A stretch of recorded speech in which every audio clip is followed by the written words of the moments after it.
Minhas queridas irmãs, o estudo desse mês não é o estudo mensal, é o estudo especial que nós temos aqui na revista Visão Missionária e que tem o título como Rispa, um modelo de mãe para hoje.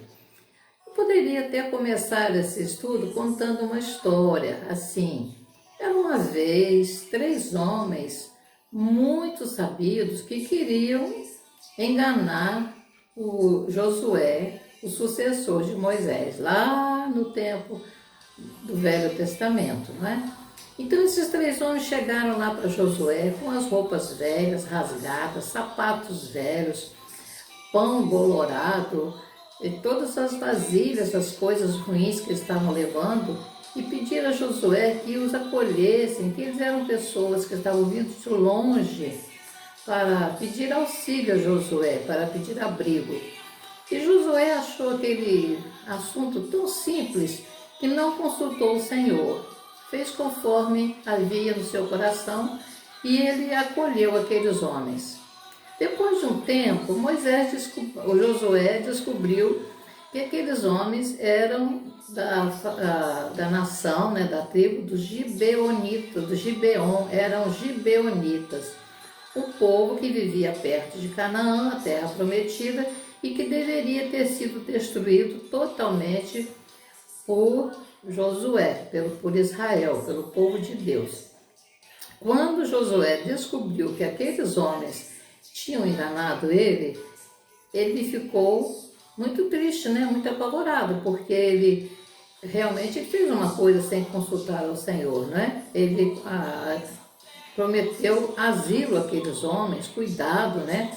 Que eles morariam para sempre ali. E chamou aqueles homens e os homens falaram para ele: olha, Josué, nós estamos com medo de você, porque sabemos que você está destruindo todas as nações. E como estamos com medo de morrer, nós viemos aqui pedir abrigo a você.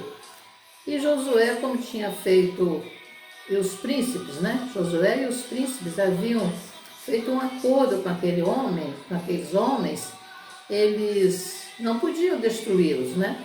Então eles fizeram com que eles fossem catadores de lenha e provedores de água, carregadores de água para o povo de Israel. Bom, isso foi há muito tempo, né? Depois de muitos e muitos e muitos anos, né, veio Saul, o primeiro rei de Israel. E Saul, quando soube da história, ele mandou matar aqueles homens, aquele povo, destruiu o povo de Gibeão. Essa história não é uma história, né? Em Josué capítulo 9. E a história de hoje, de Saul, de Rispa, está em 2 Samuel, capítulo 21, de 1 a 14. E ele nos apresenta uma mulher. Esse texto nos apresenta uma mulher chamada Rispa, um modelo de mãe que serve para nós até hoje. Então, no tempo do rei Davi, houve uma grande fome, 3 anos sobre Israel. E Davi já havia subido ao trono, ao altar do Senhor, e consultou o Senhor, e Deus lhe revelou a causa. Saul tinha desobedecido a uma ordem de Deus no período em que reinou, e como consequência disso, a mão do Senhor estava pesando sobre todo o povo. Bom, a história foi mais ou menos assim, né? Podemos contar a história de novo, né? E foi depois que aqueles homens, né, que chegaram lá e que Josué prometeu que eles seriam protegidos, todo o povo seria protegido, né? E Saul destruiu aquele povo porque descobriu que aquele povo não era um povo de Deus, né? Eram os gibeonitas. Então, o que aconteceu? Davi consultou o Senhor e o Senhor lhe respondeu: é porque Saul e sua família são culpados de terem matado os gibeonitas. Diante de uma resposta tão direta, não restou ao rei, né, o rei Davi, buscar uma forma de solucionar aquela delicada questão que não foi criada por ele, não é isso? Então, para reparar o erro, Davi perguntou àquele povo o que deveria fazer. E eles falaram que ele deveria dar 7 homens para serem enforcados, e assim a calamidade teria fim. A gente fica pensando, né, como essas coisas aconteciam no Velho Testamento. Mas Deus sabe todas as coisas e Deus conhece todos os corações. Por isso Deus tomava essas medidas que parecem para nós, não é, serem tão drásticas, mas era necessário, porque era um povo de coração duro, um povo terrível, e o Senhor os destruiu. 7 homens precisavam ser enforcados, e aqueles homens foram enforcados ali da família de Saul, e 2 desses homens eram filhos de Rispa. Rispa, ela era uma das esposas de Saul, uma das filhas de Saul. E ela viu os seus filhos, 2 filhos e os seus sobrinhos serem mortos, enforcados em praça pública. Se isso já não bastasse, a vergonha de ver os seus familiares sendo enforcados, a humilhação de verem os seus familiares enforcados em praça pública, Rispa ainda viu eles serem jogados lá no alto de um morro, abandonados lá à sua própria sorte. E ninguém se responsabilizou por aqueles corpos. Bom, o que Rispa fez? 2 seus filhos seus estavam ali e os outros eram seus sobrinhos. E foram jogados lá no alto de um morro. E Rispa pegou um pano branco, colocou sobre eles e vigiava os seus filhos e sobrinhos dia e noite. O zelo dessa mãe pelos corpos daqueles rapazes foi tão grande que ela não permitiu que os seus restos mortais fossem devorados.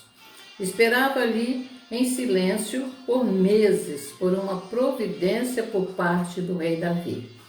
Esse assunto chegou aos ouvidos de Davi. Essa mãe buscava por justiça, uma justiça que viria tirar talvez um pouco da sua tristeza e do seu luto. Quando Davi soube da longa e solitária vigília de Rispa ao lado dos corpos dos seus queridos, ele comoveu ao ponto de providenciar um enterro digno para os rapazes ao lado dos seus familiares, ao lado dos seus ancestrais. E somente quando Davi completou a obra, sepultou aqueles corpos, é que Deus ouviu a oração, a justiça foi feita. Deus ouviu as orações daquela mulher que lutou por justiça e enviou a chuva que aquele povo tanto precisava. Enquanto Davi não honrou os que morreram, não houve favor, não houve a bênção de Deus sobre a terra.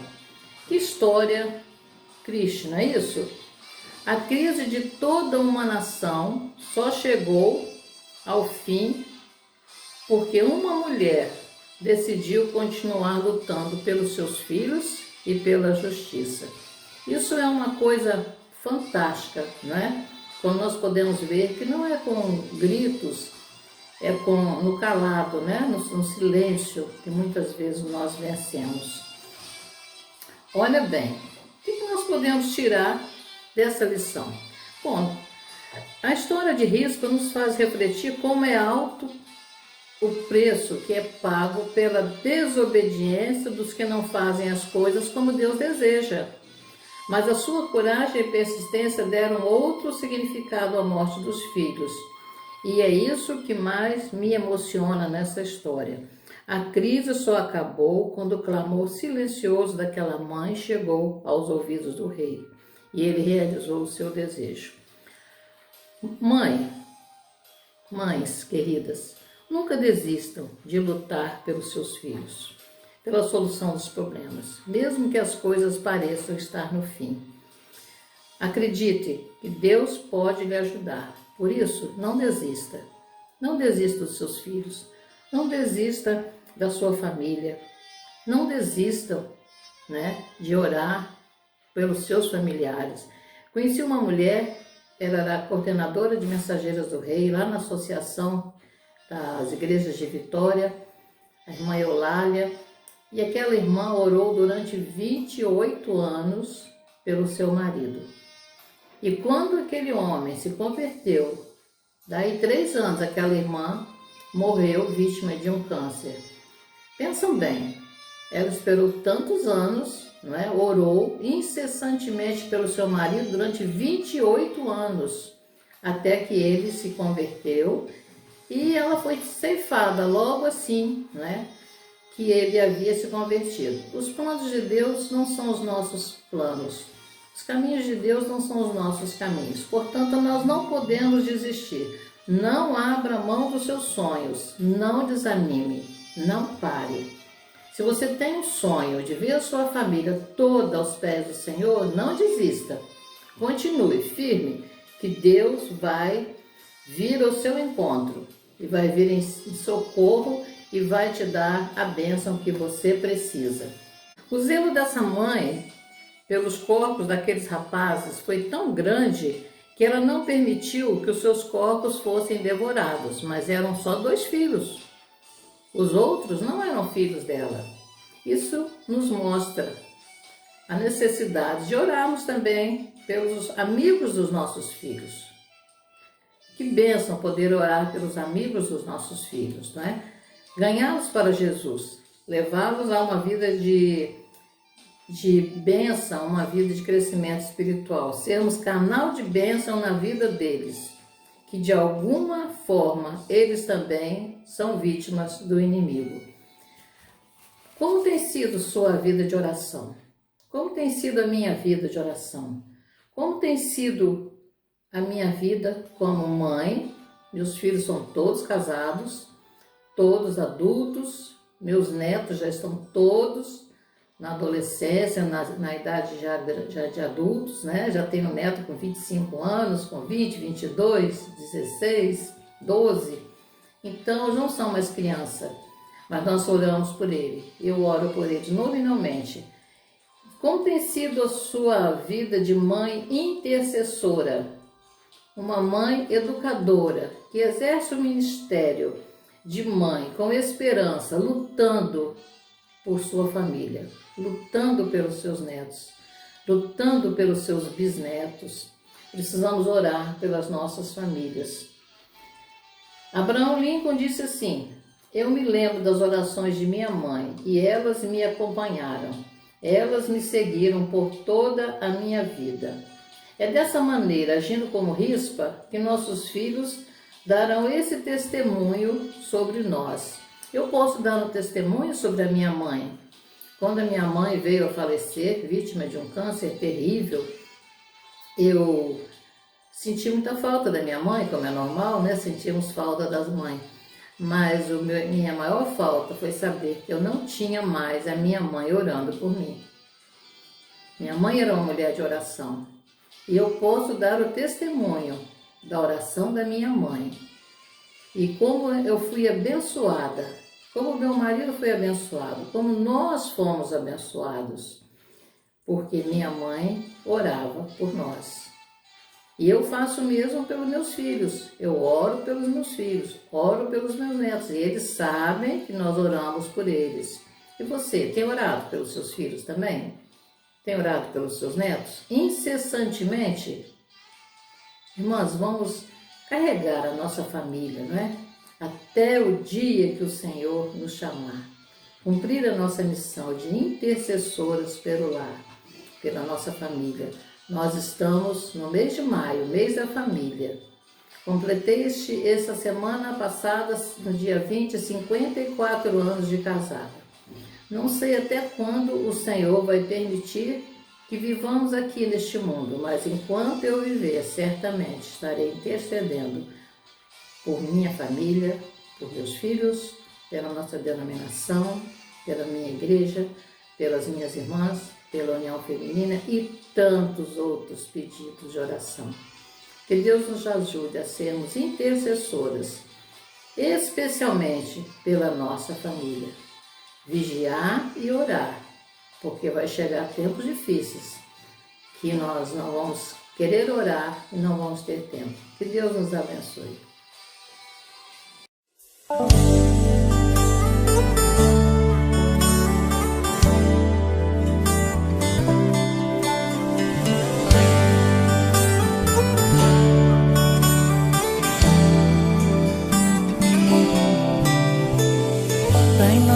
estás no céu, santifica a minha casa.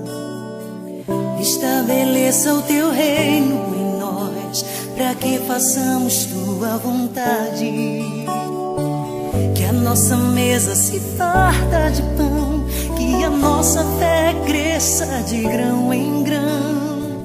Nos cubra de santidade, sabedoria e submissão. Não deixe que nos falte o pão, fortaleça a fé em nossos corações. Que os nossos filhos te sirvam com amor, benditos sejam para a glória do Senhor. O meu maior patrimônio precisa do teu auxílio. Minha família te chama, ó, vem Senhor morar comigo. A tua graça nos faz prosperar, tua palavra nos edificará. Pai nosso que estás no céu, santifica o nosso lar. Santifica, Senhor, que a nossa mesa se farta de pão, que a nossa fé cresça de grão em grão. Nos cubra de santidade, sabedoria e submissão. Não deixe que nos falte o pão, fortaleça a fé em nossos corações. Que os nossos filhos te sirvam com amor, benditos sejam para a glória do Senhor. O meu maior patrimônio precisa do teu auxílio. Minha família te chama, ó, vem Senhor morar comigo. A tua graça nos faz prosperar, tua palavra nos edificará. Pai nosso que estás no céu, abençoa o nosso lar. Eu e minha casa serviremos ao Senhor. Todos os dias te daremos o melhor do nosso louvor. Eu e minha casa serviremos ao Senhor. Fomos feitos para a glória do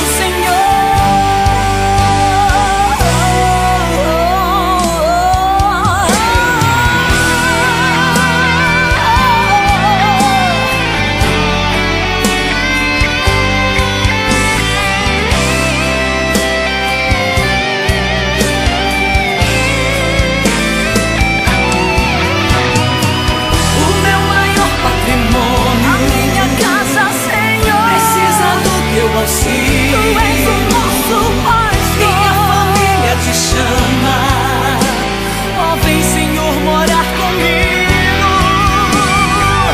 A tua graça nos faz prosperar, tua palavra nos edificará.